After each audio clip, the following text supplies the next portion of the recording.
এরপর ঘরে ফিরে এসে একটা শর্ট ন্যাপ নিতেন। শর্ট ন্যাপ মানে সামান্য একটা ছোট্ট ঘুম আসছে আর আসে নাই, শুয়ে আছি, পাশে কে যেন কথা বলে, একটু আওয়াজ বোঝা যায়, এরকম একটা ঘুম আছে না?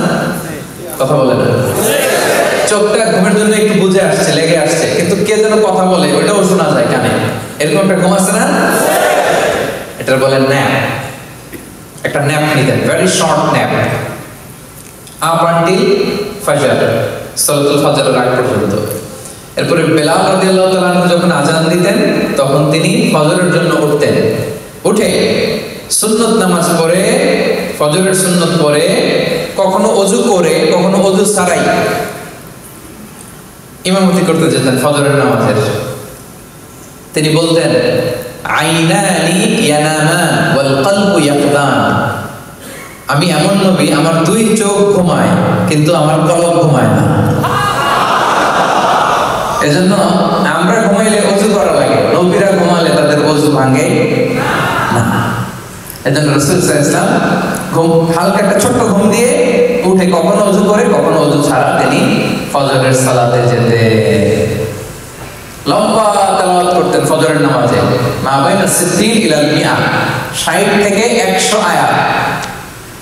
আপনি পড়েন কয় আয়াত ফজরের নামাজে? চিন্তা করছেন? বিষ্ণু ইসলাম 60 থেকে অন অ্যান অ্যাভারেজ 60 থেকে 100 আয়াত পড়তেন। ফজরের সালাম ফিরিয়ে সাহাবীদের দিকে মুখ ফিরিয়ে বসতেন, লম্বা সময় আযকারুস সাবাহ ওয়াল মাসা পড়তেন। পড়বেন, এগুলো শোনার জন্য না, যা শুনতেছেন সাথে সাথে নিয়ত, আমিও এরকম করব, আমিও সকালটা এভাবে কাটাবো, আমিও আমার জীবন এভাবে সাজাবো, ঠিক কি না? এই প্ল্যান রাখতে হবে। সাহাবাদের দিকে মুখ ফিরিয়ে বসতেন, লম্বা সময় তাসবিহ শেষে জিজ্ঞেস করতেন, হাল রাআ আহাদুম মিনকুম আল বারিহাতা রুইয়া। গত রাতে কেউ কি কোনো স্বপ্ন দেখছিলা? অনেক সাহাবী স্বপ্ন দেখতো না? অনেক বলতো যে ইয়া রাসূলুল্লাহ আমি দেখেছি। কি দেখছো এটা? রাসূলুল্লাহ এটার ব্যাখ্যা করে দিতেন, বলতেন এই স্বপ্নের ব্যাখ্যা এটা। স্বপ্ন নিয়ে আমার ভেরিফাইড ইউটিউব চ্যানেলে একটা আলোচনা আছে, দেখবেন, স্বপ্ন, দ্য সিগনিফিকেন্স অফ ড্রিম। স্বপ্নের বিস্তর আলোচনা, ব্যাখ্যা আমি সেখানে করেছি। তো রাসূল সাল্লাল্লাহু আলাইহি ওয়াসাল্লাম ফজরের সালাতের পরে স্বপ্নের ব্যাখ্যা করতেন, সাহাবারা কেউ স্বপ্ন দেখলে এটার ব্যাখ্যা করতেন। এরপরে সালাতুদ দুহা পড়তেন, সূর্য ওঠার পর 4 রাকাত সালাতুদ দুহা পড়তেন। এরপরে রিটার্ন ব্যাক টু হোম, আবার ঘরে চলে যেতেন। খেয়াল রাখবেন, রাসূল সাল্লাল্লাহু আলাইহি ওয়াসাল্লাম ঘরে ঢুকলেই দুই কাজ, ঘরে ঢুকলেই কথা বলেন, সবাই বলেন, ঘরে ঢুকলেই দুই কাজ। 1 নাম্বার সালাম, 1 নাম্বার আম্মা জান আয়েশা বলেন, এত বছর বিষ্ণু ইসলামের সাথে সংসার করলাম, একদিনও আমি আগে সালাম দিতে পারিনি। মাঝে মাঝে পর্দার আড়ালে লুকিয়ে থাকতাম, কিন্তু দূর থেকে আমাকে সালাম দিয়ে দিত মুহাম্মদ সাল্লাল্লাহু আলাইহি ওয়াসাল্লাম।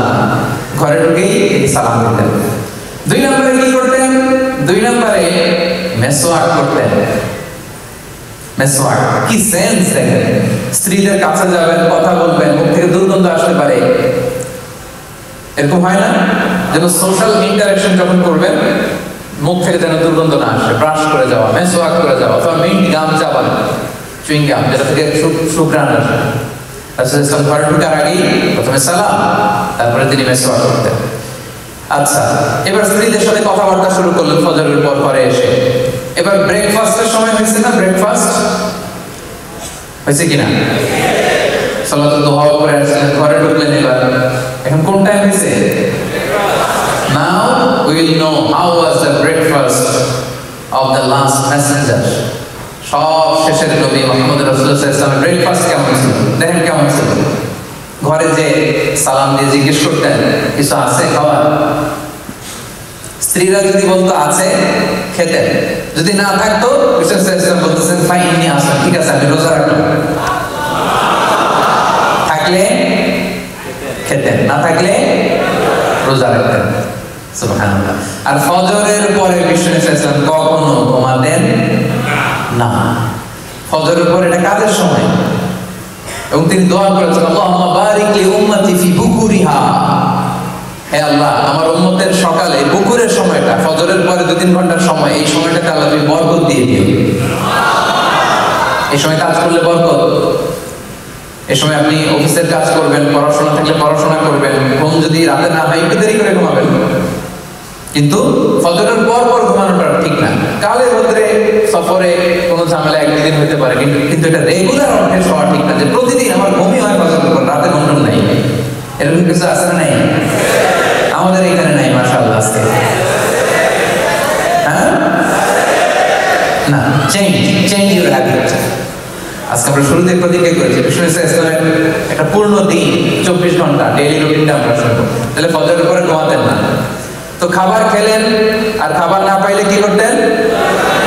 রোজা রেখে আবার মসজিদে, আবার কি যে মসজিদ থেকে ঘরে আসছেন আবার এই মসজিদে যেই 2 রাকাত, মসজিদে ঢুকলেই যখনই ঢুকতেন তখনই 2 রাকাত তাহিয়াতুল মসজিদ, মসজিদে ঢুকলেই 2 রাকাত পড়তে হয়। বিষ্ণু 2 রাকাত পড়তেন, পড়ে the official start of the day, officially ওনার দিনটা স্টার্ট করতেন। কারণ এই মসজিদের মধ্যেই সব ছিল, এটাই সুপ্রিম কোর্ট, মসজিদে নববী এটাই হাইকোর্ট, এটাই বিচার বিভাগ, এটাই সংসদ ভবন, এটাই বঙ্গভবন, এটাই গণভবন, এটাই ক্যান্টনমেন্ট, এখানেই সব হতো। আল মসজিদ আন-নববী, the very official start of the day, owner official start হতো ওই দিনে। অফিশিয়াল কাজ কি করতেন?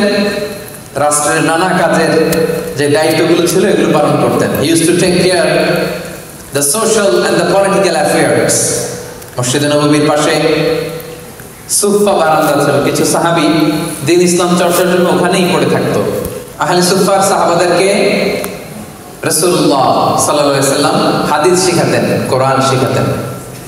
আচ্ছা গেল, তাহলে সকালে অফিশিয়াল যে কাজগুলো এগুলো রাসূল সাল্লাল্লাহু আলাইহি সাল্লাম করতেন। এবার আরেকটু উপরের দিকে যাই, লেটস সে 10টা থেকে 11টা, 11:30, এই টাইমটাতে রাসূল সাল্লাল্লাহু আলাইহি সাল্লাম কি করতেন? অনেকগুলো কাজ করতেন। আমরা আগাচ্ছি কিন্তু সামনের দিকে। এই টাইমে উনি ফ্যামিলি, ওনার যে আত্মীয় স্বজন আছে এদের বাড়িতে ভিজিট করতেন মাঝে মাঝে। আপনার আত্মীয় স্বজনের খোঁজ খবর নেন তো? আপনার হায়াতে বরকত চাইলে, রিজিকে বরকত চাইলে এটা করতে হবে। যদি চান হায়াতে বরকত, রিজিকে বরকত, আত্মীয় স্বজনের খোঁজ খবর নেন, ফোন করে খবর নেন, কিছু উপহার পাঠান। আপনার রিজিকে, আপনার হায়াতে বরকত দিয়ে দিবে কে? কোথায় যাইতেন? বিশেষ করে নিজের মেয়ে কয়েক ঘর পরেই ফাতেমা রাদিয়াল্লাহু তাআলা আনহার বাড়ি যেতেন, যে 2 নাতি হাসান হোসেন রাদিয়াল্লাহু তাআলা আনহুদের সাথে সময় কাটাতেন। হাসানকে রাসূল সাল্লাল্লাহু আলাইহি ওয়াসাল্লাম আদর করে আরবিতে ডাকতেন লুকা। সেই বুখারীর বর্ণনা, যে বলতেন আইনা লুকা, লুকা কোথায়? লুকা শব্দের অর্থ পিচ্ছি, বাংলা কি বলে? অমিয়া, নানা নাতির সম্পর্ক আলাদা সম্পর্ক আছে না নাই? সুবহানাল্লাহ। বিষ্ণু ওনাদেরকে নিয়ে মসজিদে যাওয়ার সময় নামাজ পড়তেন। একবার আসরের নামাজের সময় লম্বা সিজদা দিলেন, এত লম্বা সিজদা আসরে জীবনে কোনোদিন দেয় নাই। নামাজ শেষে সাহাবারা বললেন, ইয়া রাসূলুল্লাহ অসুস্থ হয়ে গেলেন নাকি? সিজদা অবস্থায় কোরআনের আয়াত নাযিল হলো নাকি? এত লম্বা সিজদা তো দেই নাই, দেন নাই কখনো। বিষ্ণু সাল্লাল্লাহু আলাইহি ওয়াসাল্লাম বললেন, না, আমার নাতি হাসান সিজদারত অবস্থায় আমার কাঁধের উপরে চেপে বসেছিল, এজন্য আমি হাসানকে ডিস্টার্ব করতে চাই নাই। যতক্ষণ হাসান আমার কাঁধে ছিল আমি সিজদায় লুটিয়ে পড়েছিলাম। পড়েন সুবহানাল্লাহ।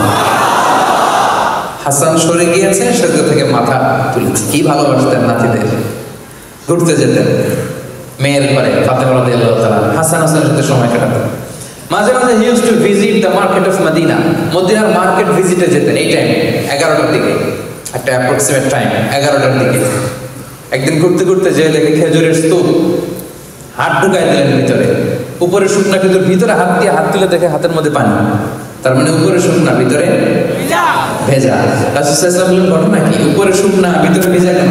বলে, ইয়া রাসূলুল্লাহ বৃষ্টি হয়েছে এইজন্য। তোর বৃষ্টি হলে তো উপরে পানির আলামত থাকবে কি থাকবে না? এবার তো ধরা খেয়ে গেছে।